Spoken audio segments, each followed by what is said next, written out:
Hello, I'm Tawnya with the Bureau of Internal Business Services, and over the past few years I've learned a lot about change and what it takes to be a change agent. In this short video, I'll share with you some key traits to become a successful change agent and to handle change, and also share the perspective of others that we work with, how they've adapted to change, advice they have for change agents and leaders, and some of the tools they have used to help them, and much more. Hope you enjoy the video.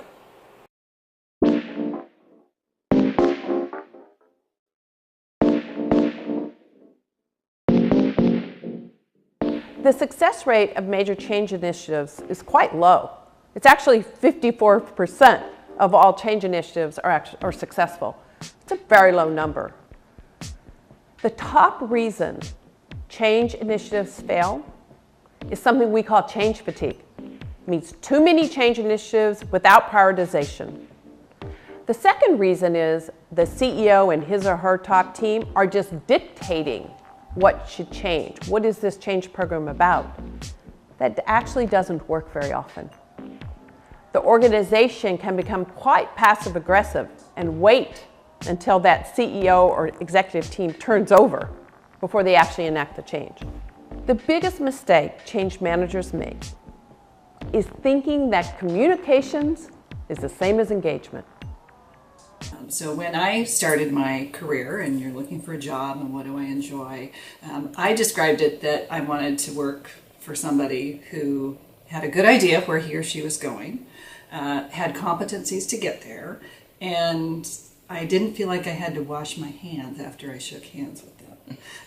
Now, of course, being in the workforce and knowing more terms, I now know those are things called vision, competencies, and integrity. And quite frankly, they're very important for leadership because people do make decisions about who they want to follow and how far. And that plays into whether or not someone will follow you when you introduce a change to them. Change is not intrinsically good or bad, and so it's actually important to discern between whether or not someone's trying to follow down a wrong path or a good path. And my advice is don't ever talk yourself out of the ability to discern those things. Otherwise, you can have leaders leading people to bad ends just as you can have leaders leading people. So I would say don't give up on the ability to say, I need to think that through. I need to think through that change for myself. Why do we fear change and resist change so much? We fear change at work for a variety of reasons, and these fears are often associated with fear of failure, fear of success, fear of rejection, criticism, and fear of the unknown. Many of us look forward to changes at work, and we often have conversations with our colleagues about how things should be different. Yet, when things do change, we are often terrified and feel very uncomfortable. Well, I'm here to tell you, change is inevitable and necessary these days in order for business and organizations to survive and thrive. Sometimes change can be imposed on us, and with that may come with changes to our immediate boss, team, work priorities, and even changes to our role. So we must learn to overcome fear and embrace the changes ahead.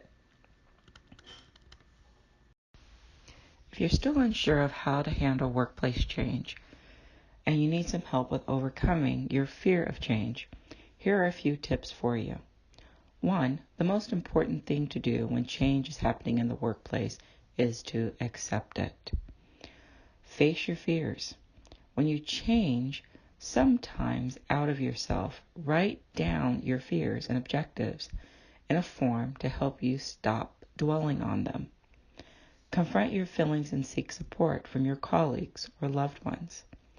Stop the fearful thoughts and replace them with positive thoughts. Be flexible and embracing of the change. Be a part of that change. Adopt an attitude of anticipation and excitement. Most importantly, don't forget to communicate. If an organization is not communicating change effectively, make it your business to be proactive in finding out more about what the change involves. Reduce stress and anxiety. I know for myself, getting up and going for a walk helps. Have a sense of meaning. This is perhaps the time to make yourself more valuable and find out how to make yourself more valuable. Continue to do your work and see the big picture. My name is Tawnya Harris. Hope this video has been helpful. Bye for now.